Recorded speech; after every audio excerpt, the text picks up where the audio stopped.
in the matter of the Fox Boker children, file 24022. All right, we're back. We've got all of our same parties and attendees. Thank you.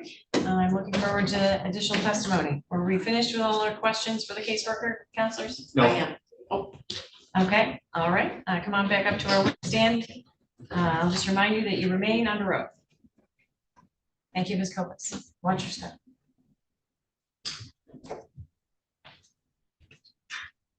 I think Ms. Heiss has advised you that the mechanism that's not Zoom that you use for your team meetings is not something that's supported by the county laptops that the public defenders have. I think she's told you that, correct? I was not aware of the exact details, but I know that it's been a struggle for her to even log into that system. Well, that'd be me too, because I'm also counting. Question is, couldn't you schedule 3 back-to-back Zoom meetings in which if one elapses, then you just pick it back up and you continue where you left off on Zoom? I think these meetings have been made to be hybrid as well. I think if the technology can't be used, then in person might be best. I think that would cause a lot of confusion to go back and forth to getting in and out of meetings when we already struggle with technology. But I would not be opposed to it if it worked better for others. I just don't know logistically how well that would work out. Oh, everybody's appearing on Zoom here, correct? Yes. And we've had a break and we're resuming again, all right? And we've also had issues where people couldn't be heard. So I think it's the technology, So the question is, would you be willing to reschedule a family team meeting in which Ms. Heiss and I can appear either in person or maybe the best way for us to do that, so we can discuss progression on this case, apparently whether guardianship or not, so we don't use time here discussing what we could perhaps do in a family team meeting. What would your thoughts be on that? I mean, the department is always open for a family team meeting. Those are where our best discussions happen. Sure. So if this is the preferred method, then we will do our best to accommodate. Okay, nothing further. Ms. Kopitz, who is your supervisor? Erica Marvin. Okay. Ms. Marvin, I know she was with us earlier. Oh, she's not here anymore. Ms. Thomas, would you be willing to reach out to her and find out what she could do to help support Ms. Kopitz? I mean, obviously, there's no question that we have plenty of DHHS representatives that log in for long periods of time. And obviously, this is a barrier that is one that seems solvable. Would you be willing to assist with that? I can, Your Honor, but Teams is the most productive manner for our internal team. It also allows for the ongoing presentation of the meeting without having to stop through Zoom. The department does not have a membership for all of its workers. There are several options, just as with Zoom. You can call in to a phone number that's provided, enter a meeting ID as provided. You can use a web browser. You do not need to have an app. So I don't know why there's time being taken on the record to discuss this issue when we email regularly back and forth nearly every day about every case. There's never been a complaint posed to me about the way that we're meeting. And if the other, maybe the public defender's office can be the one to purchase Zoom so that we can work on that together and they can set up the meetings. But otherwise, that's where we are. I can talk with the department about it, but Teams does have all of the same features as Zoom. Ms. Heiss, do you find this to be a barrier in other cases? No. So that's the main reason, Ms. Thomas. It appears to only be present in this particular case. This worker, we have other cases together. You know, the fact that it's the most convenient for inside the office, this whole system is set up for folks outside of the system.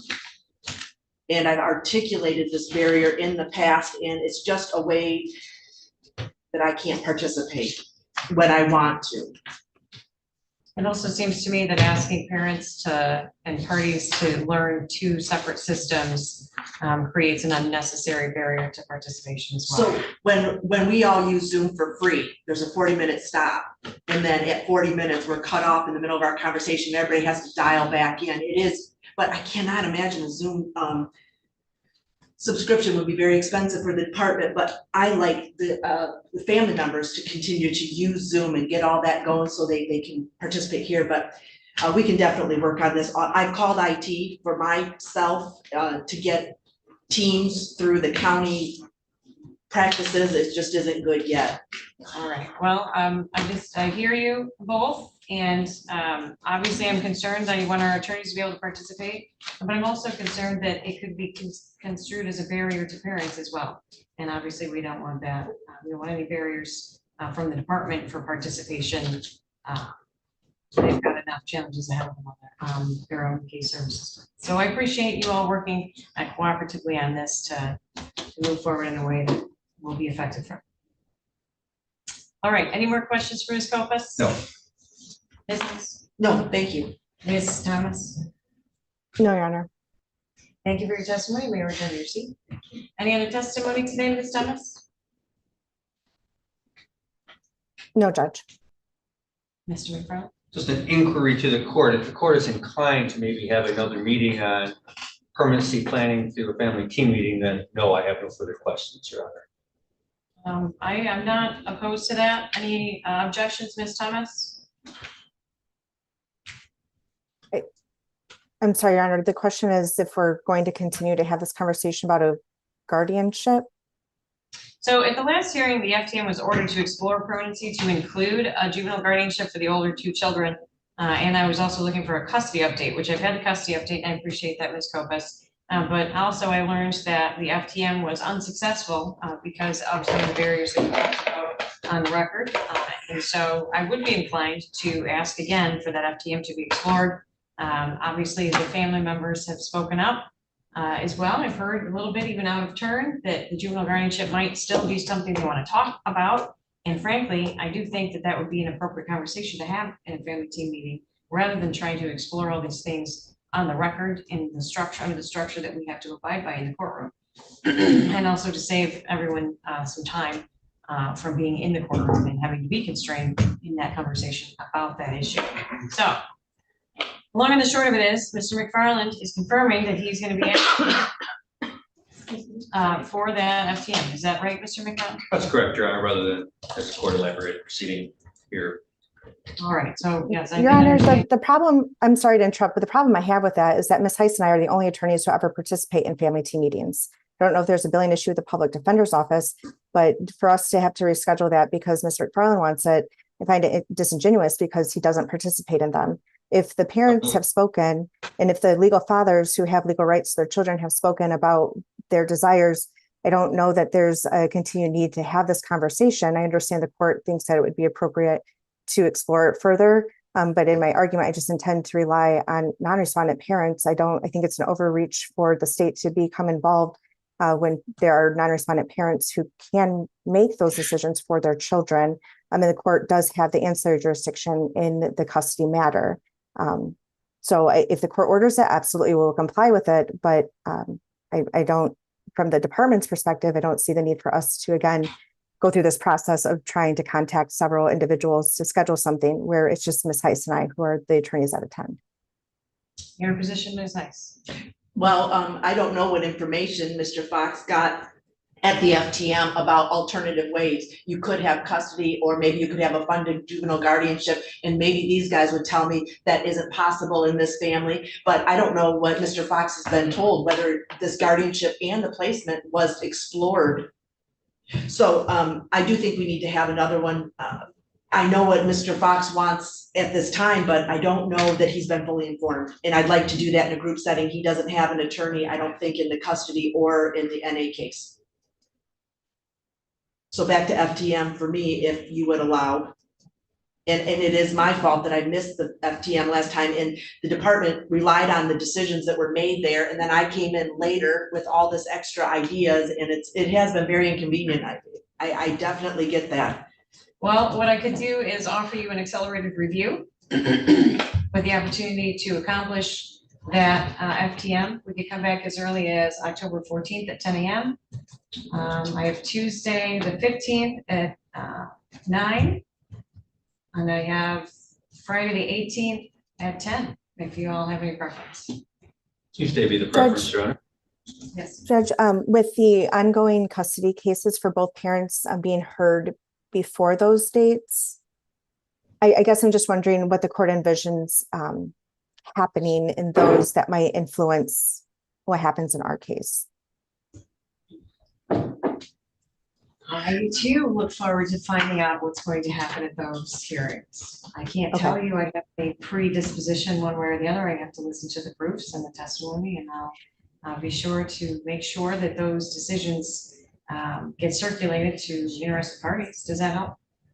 Sure. I guess I was more wondering if those cases would be adjourned in order for ours to be heard first. I don't think I see the need for that at this point. Okay. They seem Okay. to be interested, and they are forms of permanency, right? So if I hear that motion from one of the parties, when I get there, I'll be happy to listen to that. But also, I don't have any motions to adjourn those. And I appreciate your question, but if you decide you do want to intervene and ask for that, obviously I'd be happy to look at that motion. Thank you, Judge. All right, Those so dates again? it looks, well, Mr. McFarland has voted for October 15th, if you will. Now, I see on my calendar that it looks like y'all have a potentially, or at least some of you have to be in Judge Anselm's courtroom on that day at 8. Let's take a look. I don't think Mr. McFarland does, but I see maybe Ms. Heiss might be committed to that. Maybe, I don't have my calendar updated to reflect that, but that doesn't mean it's not there. Okay, we just try to keep track of that so we don't double book you. So with that in mind, rather than having that Oh. issue, can I offer to you Monday, October 14th at 10? Or Yes. 10:15? Judge, is the court open that day? I believe so. If we're not, I mean, we can go to Friday, the 18th, if you're worried about it, but I think that's Columbus Day. I don't think so. Yeah. Okay. Then that's fine, just as long as everyone's working. I'll be here. Okay, October 14th then at 10?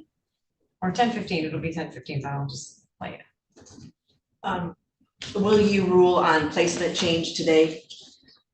Well, I can do that. We've established we're gonna do an updated permanency planning meeting, and I am gonna ask you to do that meeting and an updated review hearing and permanency planning hearing.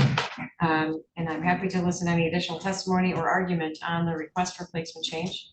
I guess I didn't realize that was happening. Yeah, and they're gonna lose funding, because grandma won't be a foster care placement, although she'll have the kids 5 nights a week. And we won't have an option for a juvenile guardianship because they'll be in home custody with dad.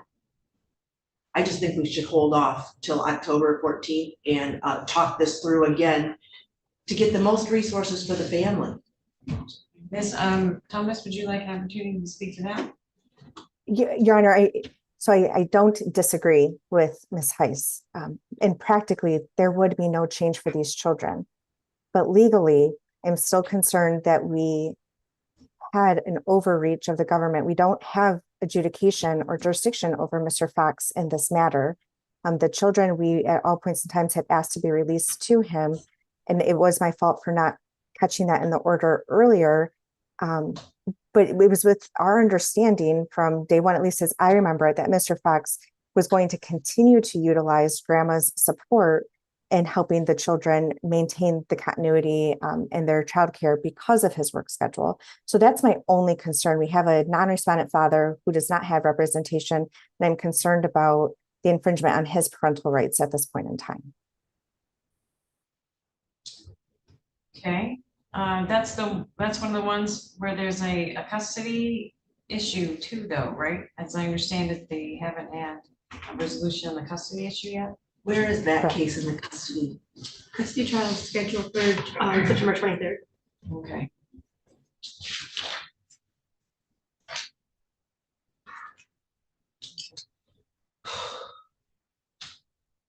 Your thoughts, Ms. McFarland?